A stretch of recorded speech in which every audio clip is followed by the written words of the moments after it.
Hello everyone, welcome again to fine art study. आज के इस वीडियो में हम PGT fine art and painting male का जो क्वेश्चन पेपर है वो सॉल्व करेंगे। उसका फर्स्ट पार्ट। ये जो एग्ज़ाम है कि आपका 4 मार्च को हुआ था 2024 को, ठीक है। तो उसकी जो आंसर की है वो रिलीज़ कर दी गई है। तो स्टार्ट करते हैं। फर्स्ट क्वेश्चन जो हमारा पार्ट है वो रहेगा रीजनिंग का। तो फर्स्ट क्वेश्चन है, कौन सी संख्या 25 से उसी प्रकार संबंधित है जिस प्रकार 16 36 से संबंधित है। अब देखिए, सबसे पहले 16 और 36 को हम सोल्व करते हैं। तो 4 इंटू 4, ठीक है, तो 16 आ जाएगा। उसी प्रकार अगर 36 जो है वो 6 इंटू 6 होता है। जब 4 और 6 को हम देखते हैं तो ये +2 हुआ है। अब 25 है, ठीक है। 25 में देख लीजिए कब आएगा, जब हम 5 इंटू 5 करेंगे तो आ जाएगा हमारा 25। अब यहाँ पर 2 प्लस किए हैं तो इसमें 2 प्लस कर दीजिए। 5 2 प्लस करेंगे तो 7 आ जाएगा, और 7 इंटू 7 49, ठीक है। तो 49 हमारा आंसर आ जाएगा। नेक्स्ट क्वेश्चन है, एक कागज को नीचे दिए अनुसार मोड़ा और काटा जाता है, खुलने पर वह कैसा दिखाई देगा। तो यहाँ पर देखिए, एक कागज है, ठीक है। तो उसको इस टाइप से ट्रायंगल जो है, और फिर उसको यहाँ से फोल्ड कर दिया जाता है।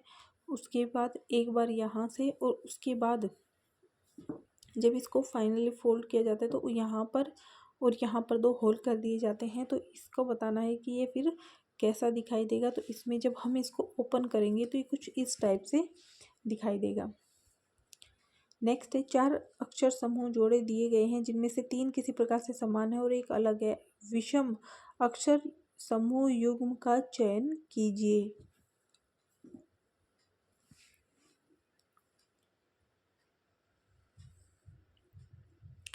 तो यहाँ पर देखिए जब हम टी से जो है वाई पर जाएंगे तो ये +5 हो जाएगा, ठीक है। टी से जब हम वाई पर जाएंगे तो U V W X और Y। वैसे ही हम अगर N से S पर जाएंगे तो ये भी हम +5 करेंगे। नेक्स्ट L से Q पर जाएंगे +5, और H से M पर जाएंगे तो +5, ठीक है। इसमें भी सेम है। लेकिन जब हम B से और G पर जाते हैं तो +5 होता है। लेकिन अगर हम P से W पर जाते हैं तो ये +7 होता है, ठीक है। तो ये वाला हमारा ओड है। नेक्स्ट, दिए गए समीकरण को सही बनाने के लिए किन 2 चिन्हों को आपस में बदला जाना चाहिए। तो या तो आप इसको ऑप्शन के अकॉर्डिंग सारे करके देखिएगा, ठीक है। तो अगर हम इसको करते हैं 25 इंटू 5 + 2, अब यहाँ पर डायरेक्ट हम इसको सोल्व करते हैं तो ये हमें चेंज करने हैं, ठीक है। तो माइनस को हमें डिवाइड में, तो डिवाइड 2 -4 = 1 2 2। तो यहाँ पर देखिए 5 को जब 25 से करेंगे तो 125, ठीक है, प्लस 2 को 1 में करेंगे तो 1 -4 1 2 2। अब 25 + 1 26 -4 1 2 2 इसका आंसर आ जाएगा। रीजनिंग बहुत इजी है। इजीली आप 20 आउट ऑफ 20 ला सकते हैं। अगर 20 आप 20 नहीं ना तो 18 तो सबके आ सकते हैं। बहुत इजी रीजनिंग दी गई है। नेक्स्ट है, यदि ए को जो है वो गुना को दर्शाता है तो इसको हम सोल्व कर लेते हैं। 8, ठीक है। बी है प्लस, उसके बाद है 2, डी को दिखाया गया है -4, 4 के बाद 1 है मल्टीप्लाई, और 3, सी है डिवाइड 6। तो इसका बताना है कि क्या होगा। अब देखिए, सबसे पहले सबसे पहले हम जो है ये छोटी संख्या है, ठीक है, तो इसको हम पहले जो डिवाइड वो मल्टीप्लाई है वो कर लेंगे।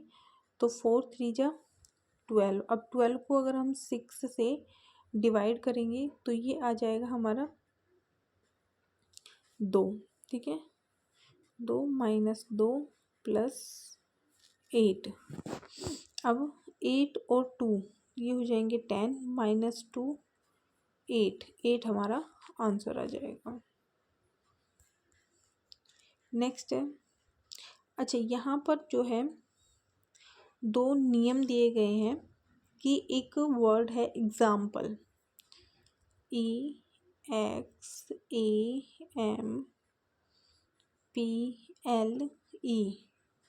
ठीक है, तो इसको हमें इसका फर्स्ट नियम बताया गया है कि अक्षरों के क्रम को उलटना है, और ये तो फर्स्ट क्रम है, ठीक है, आपको अक्षर के क्रम को उलट कर लिखना है।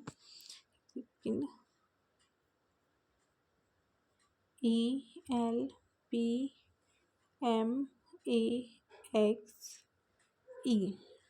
अक्षरों के क्रम को उलट कर लिख दिया। उसके बाद नियम सेकंड दिया गया है कि स्वर को संख्याओं में बदलना है।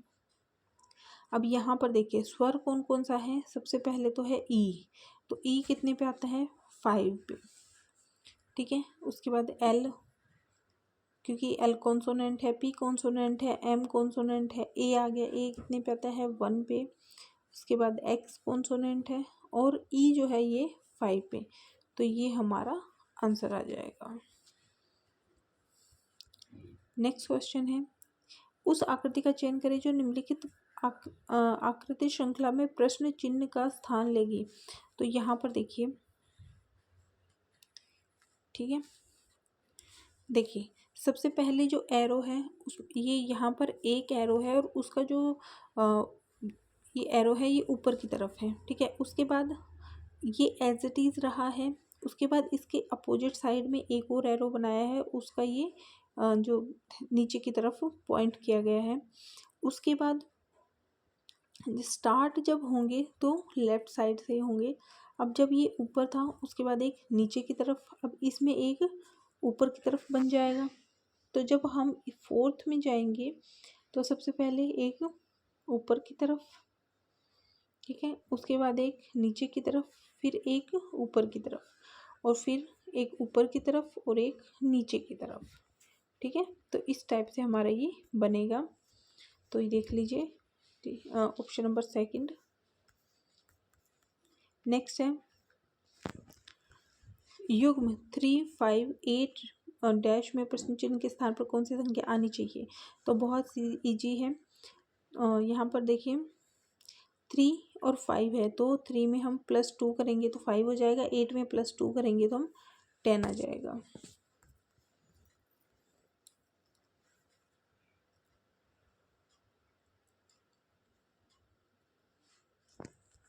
अच्छा यहाँ पर देखिए सन को जो है NSUN, तो सन को यहाँ पर लिखा जाता है NUS। उसी प्रकार मून को क्या लिखा जाएगा, ठीक है, अक्षरों का क्रम बदल दिया है खाली। तो MOON, तो NOOM। नेक्स्ट है लुप्त संख्या बतानी है 2 4 8 16, 2 4 8 16। तो यहाँ पर देखिए इंटू 2, ठीक है, 2 2 ज़ा 4, 4 2 ज़ा 8, 8 2 ज़ा 16, और 16 2 जा यहाँ पर हो जाएगा 32। तो 32 हमारा आंसर हो गया। नेक्स्ट है यहाँ पर भी बताना है लुप्त संख्या को जो है, मतलब इस स्थान पे कौन सी संख्या है, क्या आएगा। तो HJNT, अब यहाँ पर देखिए HJNTL, जब हम H से J पर जाएंगे तो ये +2 होता है, J से N पर जाएंगे +4, N से T पर जाएंगे +6। अब देखिए 2 2 का बढ़ोतरी हो रही है, तो 6 में हम +2 करेंगे तो 8 हो जाएगा। अब t से जब हम 8 प्लस करेंगे तो ये हो जाएगा हमारा b, ठीक है। और b में जब हम 10 प्लस करेंगे तो ये हो जाएगा हमारा l। So the answer is b। अच्छा, यहाँ पर कथन और निष्कर्ष दिए गए हैं तो बताना है कि कथन फर्स्ट, एक कथन है कि सभी मनुष्य नश्वर हैं और कथन सेकंड है कि सुकरात एक मानव है। तो एक वैध निष्कर्ष क्या निकाला जा सकता है, तो सुकरात नश्वर है। यदि ए बी की बहन है तो ए बी की बहन है, तो ये ए हो गई, ये फीमेल हो गई, ठीक है। उसके बाद सी जो है वो ए का पिता सी, बी जो है वो डी का पुत्र है, ये मेल है, इस किसका पुत्र है, डी का। तो डी ए से, अगर ये दोनों भाई बहन हैं तो इनके ये दोनों मम्मी पापा हैं, ठीक है। तो जो डी है वो ए से कैसे संबंधित है, डी ए से कैसे संबंधित है, यानी जो डी है वो ए की माँ है। दी गई श्रृंखला में ऐसे कितने स्वर हैं जिनके ठीक पहले एक प्रतीक और बाद में एक व्यंजन है, तो यहाँ पर आपको दिख रहा होगा, ओके, ये देखिए, ठीक है। ये यहाँ पर एक प्रतीक चिन्ह है, ठीक है, सिंबल दिया गया है। उसके बाद एक यहाँ पर वोवल है और उसके बाद इसमें ठीक बाद में एक कॉन्सोनेंट है, तो आंसर हो जाएगा ए।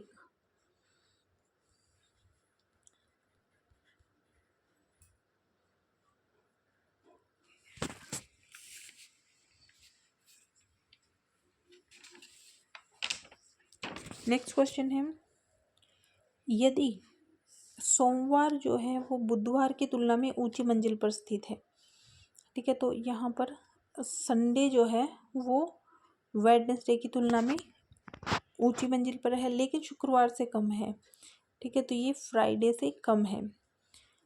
शुक्रवार की तुलना में निचली मंजिल पर है। गुरुवार जो है वो बुधवार की तुलना में निचली मंजिल पर है, गुरुवार जो है वो बुधवार की तुलना में निचली मंजिल पर है, यानी कि यहाँ पे थर्सडे हो जाएगा।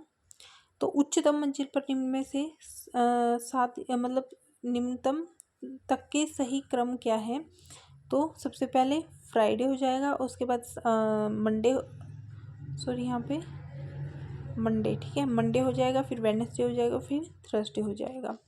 ऑप्शन नंबर सेकंड हमारा राइट आंसर है।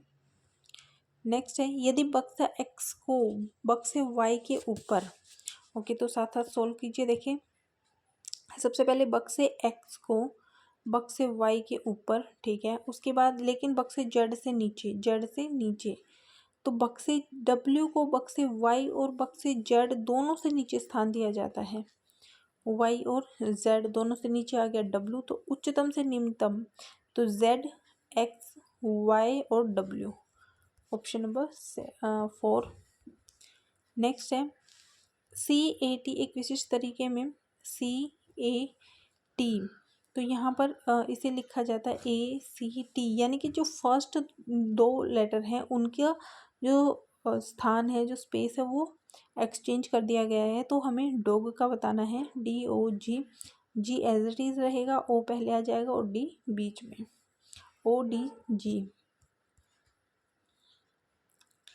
5 व्यक्ति हैं, ठीक है, ये 5 व्यक्ति हैं, ये हमारा लेफ्ट है, ये राइट है। 5 व्यक्ति हैं, 1 2 3 4 और 5, ये नॉर्थ फेसिंग है, यानी ऐसे बैठे हैं ये। बी जो है वो सी के निकटतम बाईं ओर है, लेफ्ट साइड में है। तो अपन एक बार आगे देखते हैं, डी के दाएं कोई भी नहीं है, डी के दाएं मतलब यहाँ से दाएं कोई नहीं है, तो ये हमारा यहाँ आ गया। ए और डी के बीच में केवल ई बैठा है, तो डी हमारा पहले से प्लेस है, तो यहाँ पर है कि ए और डी के बीच में केवल ई बैठा है, डी ये आ गया, तो ये ए आ गया, इसके बीच में केवल ई है। अब बी जो है वो सी के निकट, तो ये बी सी के निकट, ये इसके लेफ्ट में हो गया है। यहाँ पर पूछा कि सबसे लेफ्ट साइड में कौन है, तो बी। चार अक्षर समूह दिए गए जिनमें तीन किसी प्रकार से समान है और एक भिन्न है। विषम अक्षर समूह का चयन कीजिए। PRU। तो यहाँ पर देखिए, जब P से जब हम R पर जाएंगे ये +2 हो जाएंगे, और R से जब हम U पर मूव करेंगे तो ये हो जाएगा +3। उसके बाद H से जब हम J पर जाएंगे तो ये +2 और +4। ठीक है, तो इन सब में +2 और +4 का सीक्वेंस चल रहा है, लेकिन फर्स्ट में जो है 2 और 3 का सीक्वेंस है। ये इनमें से विषम आकृति की पहचान कीजिए। तो इनमें देखिए, ये जो साइन है ये सब में अंदर की तरफ बने हुए हैं, देखिए क्लोज हैं ये। ठीक है, ये देखिए, लेकिन इसमें जो है वो बाहर की तरफ बने हुए हैं, इसलिए आकृति 3। उसके बाद आ जाता है रामकृष्ण मिशन जनरल अवेयरनेस के क्वेश्चंस हैं।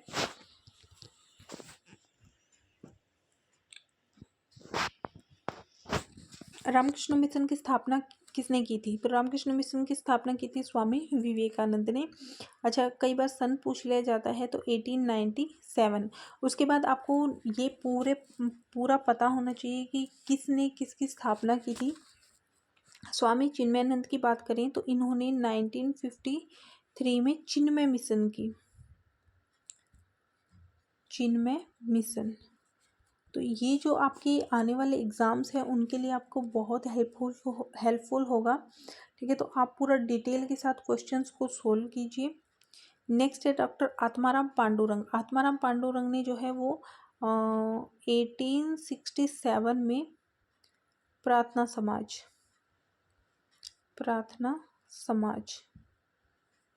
उसके बाद है राजा राम मोहन राय। इनका तो सबको पता होगा, 1828 में इन्होंने ब्रह्म समाज की स्थापना की थी। ठीक है, तो ये चारों ही आपको याद रखने हैं। नेक्स्ट है, निम्नलिखित में से कौन कार्यकारी निकाय का उदाहरण है? तो जो गृह मंत्रालय है, होम मिनिस्ट्री, वो कार्यकारी निकाय का उदाहरण है। भारतीय संविधान का कौन सा भाग नागरिकों को दिए गए मौलिक अधिकारों की रूपरेखा बताता है? तो ये आपको पता होगा कि 395 इसमें अनुच्छेद हैं और आपके 22 भाग हैं और 12 अनुसूचियां हैं। यहाँ पर पूछा गया है कि मौलिक अधिकार जो है वो भाग 3 में है। भाग 5 की अगर पूछ लिया जाए तो ये संघ से संबंधित है। उसके बाद भाग 4 जो ये इसमें है DPSP, ठीक है, जो नीति निर्देशक तत्व है। और भाग 4A पूछ लिया जाए तो ये मूल कर्तव्य से संबंधित है। उसके बाद अगर भाग 6 पूछ लिया जाए तो ये है राज्य। ठीक है, नेक्स्ट है, किस कोशिका को कोशिका का पावर हाउस कहा जाता है? तो ये तो बहुत बेसिक क्वेश्चन है। ठीक है, 6th-7th का क्वेश्चन है ये माइटोकॉन्ड्रिया। नेक्स्ट है, इंडियन स्पेस रिसर्च ऑर्गेनाइजेशन यानी कि ISRO has been honoured with the prestigious in recognition of its groundbreaking Chandrayaan 3 mission. तो ये हो जाएगा Leif Erikson Lunar Prize. 3000 metre steeplechase में स्वर्ण पदक जीतने वाले पहले भारतीय बने, ये थे Avinash Sambale. What does GDP stand for in the context of the Indian economy? Indian economy के संदर्भ में जो GDP है उसकी फुल फॉर्म बतानी है, तो ग्रोस डोमेस्टिक प्रोडक्ट। निम्नलिखित में से कौन सी नदी घनी आबादी वाले कृषि की दृष्टि से समृद्ध क्षेत्र से संबंधित है? तो जो गंगा है वो समृद्ध है। भारत के चरम दक्षिणी बिंदु को क्या कहा जाता है? तो इसे कहा जाता है इंदिरा पॉइंट। अच्छा, यहाँ पर और भी दिए गए हैं, जैसे इंदिरा कोल, ये आई थिंक उत्तरी इसका पॉइंट है। ठीक है। गुवार मोती ये पश्चिमी है और कीबुथु ये शायद पूर्वी है। ठीक है, तो इनको एक बार कंफर्म कर लीजिएगा, यही है। इन चारों को भी आप अच्छे से ध्यान रखिएगा। नेक्स्ट है, रस्किन बोर्ड ने अपनी पुस्तक डैश के लिए गोल्डन बुक अवार्ड 2023 जीता था। तो वो बुक थी how to live your life. Next है, कथन दिए गए हैं तो इनमें से बताना है कौन सा सही है। हिमालय की नदियाँ वर्ष भर निरंतर बहती रहती हैं, दक्कन की नदियाँ वर्षा आधारित हैं। तो ये दोनों ही स्टेटमेंट राइट है। भारत में नियामक निकाय कौन सा है, उसके संदर्भ में बताना है कौन सा कथन सही है। भारत में नियामक निकाय कौन से हैं, इन चारों में से बताना है। भारतीय विशिष्ट पहचान प्राधिकरण है, राष्ट्रीय आवास बैंक नहीं है, केंद्रीय चलचित्र प्रमाणन बोर्ड है और भारतीय मानक ब्यूरो ये भी है। तो ए, सी और डी। भारतीय राष्ट्रीय राजमार्ग प्राधिकरण यानी कि NHAI ने राजमार्ग उपयोगकर्ता अनुभव को बढ़ाने और भारतीय राष्ट्रीय राजमार्गों पर निर्बाध यात्रा करने के लिए कौन सी पहल स्टार्ट की है। तो ये की है राजमार्ग यात्रा mobile application. Abdul Kalam technology innovation national fellowship की अध्यतावृत्ति राशि कितनी है। ये है 25,000 रुपये पर मंथ। निम्नलिखित में से कौन सी अंतिम भाषा थी जिसे भारत सरकार द्वारा शास्त्रीय भाषा के रूप में नामित किया गया था। तो आपको पता होगा कि हमारी जो क्लासिकल लैंग्वेज है वो 6 हैं। तो वो कौन कौन सी हैं, वो हैं तमिल,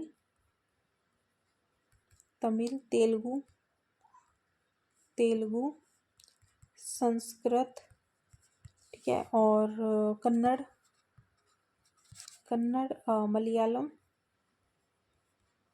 मलयालम और उड़िया।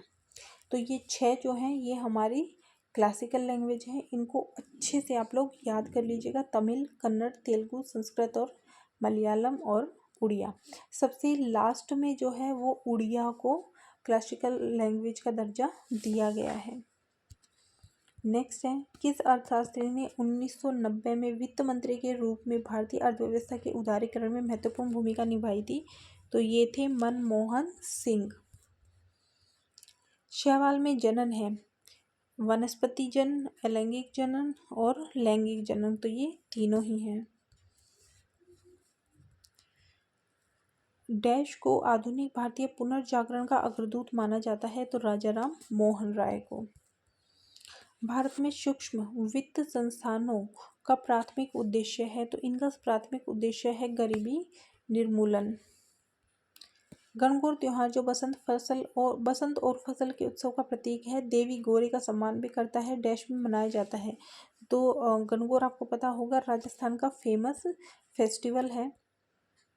उसके बाद आ जाता है ये मैथ का सेक्शन, जिसमें आपके अगेन 20 क्वेश्चन हैं। तो इनको आप सोल्व करके देखिए, ठीक है। आंसर इनके दिए गए हैं, आप लोगों से जितना आपको आता है करके देखिए। बाकी जिसको नहीं आता है वो इनकी, और जो नेक्स्ट अभी TGT और PGT की तैयारी कर रहे हैं, ठीक है, चाहे वो फीमेल हो या मेल हो, वो टॉपिक देखिए कौन कौन से टॉपिक आए हुए हैं और उन्हीं टॉपिक्स को करने की कोशिश कीजिए। क्योंकि अभी एग्ज़ाम में टाइम है, तो आपके जो क्वेश्चन है वो आपसे जो टॉपिक हैं वो आपके इजीली कवर हो जाएंगे, ठीक है। तो ये 20 क्वेश्चन थे। उसके बाद आ जाता है हमारा इंग्लिश का। यहाँ पर जो एक वर्ड दिया गया है इसका सब्स्टिट्यूट बताना है कौन सा होगा। The new employee had to learn to hold their horses in the team. तो इसका हो जाएगा रैन इन। रैन इन का मतलब होता है मतलब लगाम कसना, ठीक है, किसी को कंट्रोल करना, टू लिमिट और कंट्रोल। तो होल्ड की जगह आ जाएगा रेन इन। बाकी यहाँ पर 4 वर्ड दिए गए हैं, इनका भी मतलब देख लीजिए। स्पून का मतलब होता है इंकरेज करना या स्टिमुलेट होता है ना, जो प्रेरक होता है उस टाइप से। सेटल अप का मतलब होता है काठी, जो घोड़े के ऊपर का जो पीठ का भाग होता है, ठीक है। उसके बाद है गैलोप अवे। गैलोप का मतलब होता है सरपट, मतलब तेजी से भाग जाना। अवे मतलब भाग जाना। नेक्स्ट है एंटोनिम बताना है, यानी इसका अपोजिट बताना है विस्पर का। He spoke in a whisper trying not to disturb the other in the quit library. तो विस्पर मतलब फुसफुसाना, तो इसका जो हमें अपोजिट बताना है तो ये हो जाएगा शाउट। नेक्स्ट है यहाँ पर adverb. The complex task was executed dash by the skilled artisan. जो कारीगर हैं उनके द्वारा जो टास्क है वो किया जाता है। कैसे किया जाता है? पूरा बारीकी के साथ, यानी कि मेटिकुलसली, ठीक है, पूरा बारीकी के साथ, सूक्ष्मता के साथ। नेक्स्ट है the complexity of the subject along with its intricacies require a deep understanding of the underlying principles। तो ये हो जाएगा, इसमें एरर बताना है तो जो रिक्वायर है वो उसमें एरर है, ठीक है, वो यहाँ पर रोंग है। नेक्स्ट है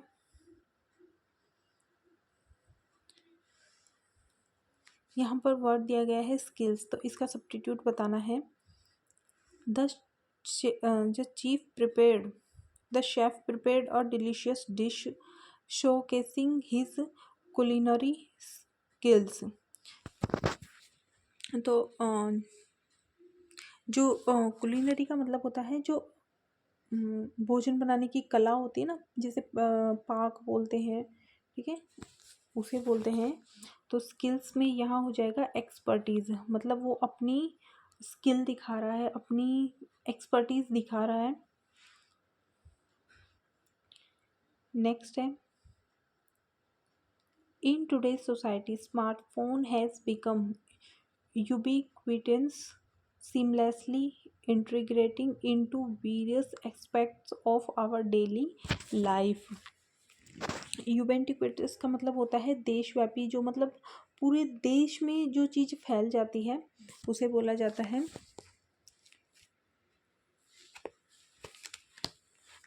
ठीक है, तो यहाँ पर इसका बताना है, अच्छा सब्स्टिट्यूट बताना है इसका, तो ये हो जाएगा प्रिवेंटली, प्रिवेंट। नेक्स्ट है सिनोनिम बताना है यहाँ पर His erudition on the subject matter was truly remarkable। तो इन insignifullness,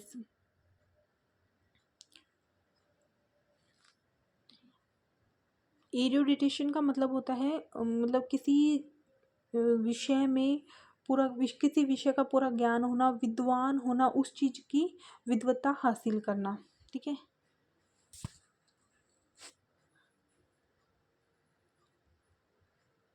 नेक्स्ट है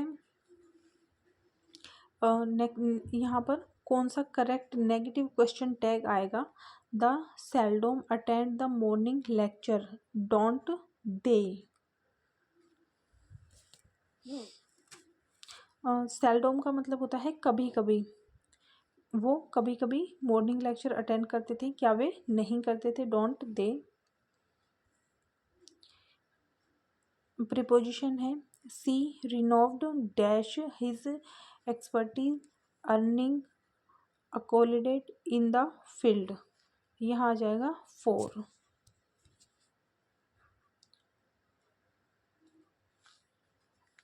adjective the mysterious house at the end of a street looked dash counselling it's secret फोरबोर्डिंग। फोरबोर्डिंग का जो मतलब होता है वो होता है मतलब भविष्य का जो ज्ञान होता है ना, ठीक है। काउंसलिंग का मतलब होता है छुपा हुआ, जो छुपे हुए सीक्रेट्स होते हैं, रहस्य होते हैं।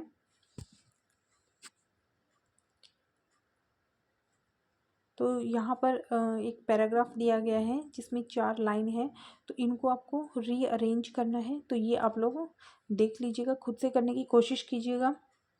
नेक्स्ट है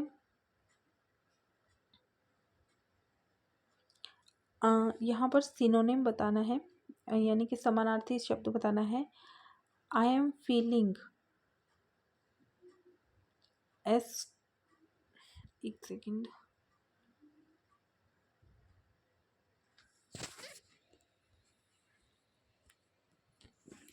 I am feeling aesthetics about the upcoming event. Ecstatic का मतलब होता है मतलब बहुत ज़्यादा प्रसन्न होना, ठीक है, तो ये हो जाएगा जॉयस।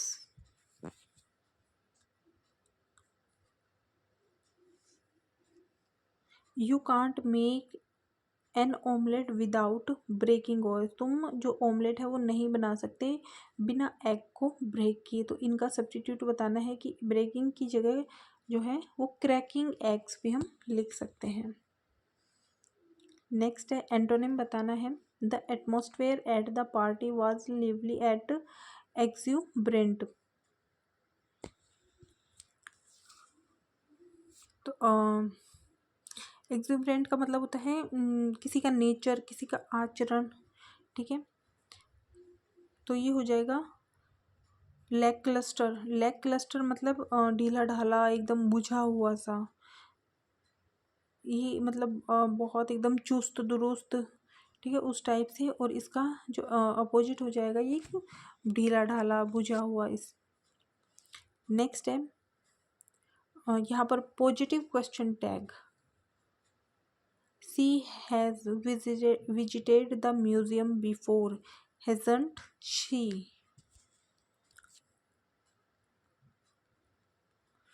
ओके उसके बाद जो है ये 15 क्वेश्चन हो चुके हैं। उसके बाद यहाँ पर एक पैराग्राफ दिया गया है, तो पैराग्राफ को आप लोग वीडियो को पॉज करके और पढ़ लीजिएगा, और इनके जो आंसर है वो खुद देने की कोशिश कीजिएगा, सो दैट कि आपकी प्रैक्टिस अच्छी हो जाएगी, ठीक है। इन्हीं में से आपको जो आंसर है वो मिल जाएंगे। यहाँ पर देखिए क्वेश्चन पूछा गया है, स्ट्रक्चर पूछा गया है पैसेज का कि ये कैसा है, और ये मोस्टली जो है इंग्लिश में जो पैसेज आते हैं वो उसमें पूछा जाता है, ठीक है। और ये लास्ट क्वेश्चन है 20, फैक्ट बताना है इसमें कि इस पैसेज में क्या फैक्ट दिया गया है। उसकी बात आ जाती है हिंदी। हिंदी के 20 क्वेश्चन। कमर कसना यानी कि तैयार होना। नेक्स्ट है गुणवाचक विशेषण का विकल्प, जिसमें गुणवाचक विशेषण हो। आज पता चला कि सुरेश एक बेहद ही डैश लड़का है।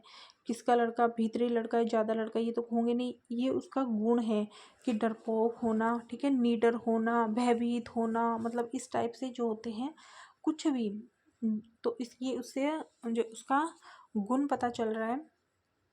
नेक्स्ट है मेरी माताजी कहती हैं कि डैश जहाँ भी रहती हैं वहाँ खुशियों का माहौल रहता है। कोई, मुझे, मैं। अच्छा यहाँ पर कई लोग जो है वो मैं में कंफ्यूज हो सकते हैं कि मेरी माताजी कहते हैं कि मैं जहाँ भी रहती हूँ वहाँ खुशियों का माहौल रहता है। अब अगर सिर्फ इस है का फ़र्क है, अगर इसकी जगह हूँ होता तो यहाँ पर मैं आता, लेकिन यहाँ पर है दिया गया है, तो मेरी माताजी कहती है कि आप जहाँ भी रहती हैं वहाँ खुशियों का माहौल रहता है, ठीक है। तो ये बहुत छोटी छोटी सी गलतियाँ हैं जो कई बार हम जल्दबाजी में, टेंशन में या फिर प्रेशर में, और जब एग्ज़ाम सेंटर में होते हैं तब हम कर देते हैं। उसके बाद है एक अनेकार्थी रूप बताना है। एक शब्द दिया गया है पद, तो इनमें से बताना है कि कौन सा जो अनेकार्थी शब्द का सही विकल्प नहीं है। तो पद मतलब गीत भी होता है, उसके बाद स्थान भी होता है और शब्द भी होता है, लेकिन पानी जो है वो नहीं होता। अनेकार्थी शब्द होते हैं कि एक ही शब्द के अलग अलग मतलब निकलते हैं। अगेन यहाँ पर अनेकार्थी का सही विकल्प नहीं है, वास बताया गया है। वास का मतलब घर भी होता है, निवास भी होता है और सुगंध भी होता है, और लेकिन समूह जो है वो नहीं होता। काफ़ी इजी है, हिंदी और रीजनिंग बहुत ही अच्छी आई है। नेक्स्ट है, उस विकल्प का चयन करें जो विलोम शब्द का विकल्प है। उपाय, निरुपाय। डैश दुनिया में बोली जाने वाली सबसे ज़्यादा बोली जाने वाली भाषा है, तो वो है अंग्रेजी। अच्छा, व्यक्तिवाचक संज्ञा वाला विकल्प हो, ठीक है, यहाँ पर बोला गया है कि व्यक्तिवाचक संज्ञा, तो अंग्रेजी। मिठास, ये भावात्मक संज्ञा हो गई। नेक्स्ट, पर्यायवाची का सही विकल्प नहीं है, ठीक है, ये इस पर जरूर ध्यान दीजिएगा। तो उपाय तरकीब भी होता है, युक्ति भी होती है और साधन भी होता है, लेकिन असर जो है वो नहीं होता। उसके बाद है आपका संधि विच्छेद दिया गया है, तो दुस्साहस का संधि विच्छेद हो जाएगा दुह प्लस साहस। अगर इसमें संधि पूछ ली जाए तो ये है आपकी विसर्ग संधि। नेक्स्ट आपको जो है इनको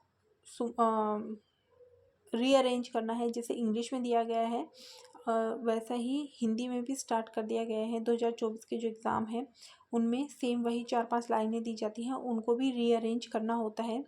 तो सबसे पहले यहाँ पर यह त्यौहार पिछले दुखों को भूलने और माफ़ करने और नए दोस्त बनाने और पुराने दोस्तों के साथ रिश्तों को मजबूत करने का समय है, ठीक है। तो ये सीक्वेंस हो जाएगा BCDA। पर्यायवाची शब्द का सही विकल्प नहीं है ग्रह। ग्रह का मतलब होता है धाम, सदन और निलय, लेकिन निदाह जो है वो इसका पर्यायवाची नहीं है। उसके बाद है विलोम शब्द बताना है, उद्यमी का हो जाएगा आलसी।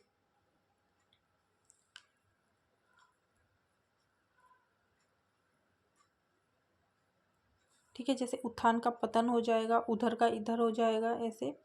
मानो तो देव नहीं तो पत्थर, यानी कि अगर हम विश्वास रखते हैं तो हमें उस चीज़ का परिणाम मिलता है, विश्वास फलदायक होता है।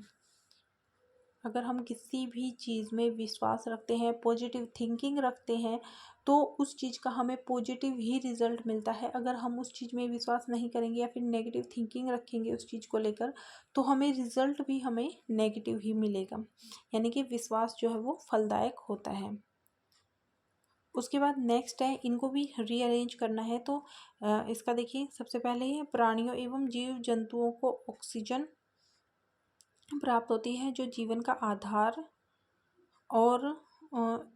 आधार है, और इसी से वनस्पति को कार्बन डाइऑक्साइड मिलती है जिससे कि उसका पालन होता है। CADB। संधि विच्छेद बताना है, संधि विच्छेद बताना है। प्रत्यर्पण, तो प्रति प्लस अर्पण। संधि और समास, ये संधि को तो आप सबसे ज़्यादा रट लीजिए कि कोई भी एग्ज़ाम हो, स्टेट का, सेंटर का, किसी भी लेवल का, हिंदी में ज़रूर ही पूछी जाती है। उसके बाद अगेन यहाँ पर एक पैराग्राफ दिया गया है, गद्यांश दिया गया है, जिनमें से आपको 5 क्वेश्चंस का जवाब देना है। तो ये आप पढ़ लीजिएगा, ठीक है। और ये 5 इसके क्वेश्चंस हैं। वीडियो को पॉज कीजिए और यहाँ पर आप बताइए। अच्छा, यहाँ पर एक है कि शब्द के पर्यायवाची का विकल्प नहीं है। अनुभव, अनुभव यानी कि आप बीती, अनुभूति और तजुर्बा, ये तीनों ही पर्यायवाची हैं। हमें जब आप बीती है तभी हमें एक्सपीरियंस होता है, जब हमें अनुभूति यानी किसी चीज़ को अगर हमने हमारे साथ हुई है, हमने उसे फील किया है, ठीक है, और तजुर्बा, ये तीनों ही अनुभव के पर्यायवाची हैं। लेकिन जो प्रभाव है, जो इफ़ेक्ट है, वो इसका पर्यायवाची नहीं है। एटलीस्ट पेपर देख के आपको ये पता लग गया होगा कि आपको किन टॉपिक्स को करना है। आने वाले आपके DTPSB, चंडीगढ़, जितने भी एग्ज़ाम हैं उनको लेकर कौन सा पार्ट आपका जो है वो वीक है, तो आपको उसी पे मेहनत करनी है। नेक्स्ट है कि उस विकल्प का चयन कीजिए जो शब्द के विलोम शब्द का, तो व्यक्तिगत, व्यक्तिगत यानी पर्सनल, और सामूहिक, ये इसका अपोजिट हो जाएगा। लास्ट क्वेश्चन है, इसका शीर्षक बताना है, ये हो जाएगा परीक्षा की उपयोगिता। तो ये थे 20 क्वेश्चन हिंदी के, ठीक है। और इसके बाद जो है आपके सब्जेक्ट के क्वेश्चन होंगे 200 क्वेश्चन होंगे सब्जेक्ट के आपके।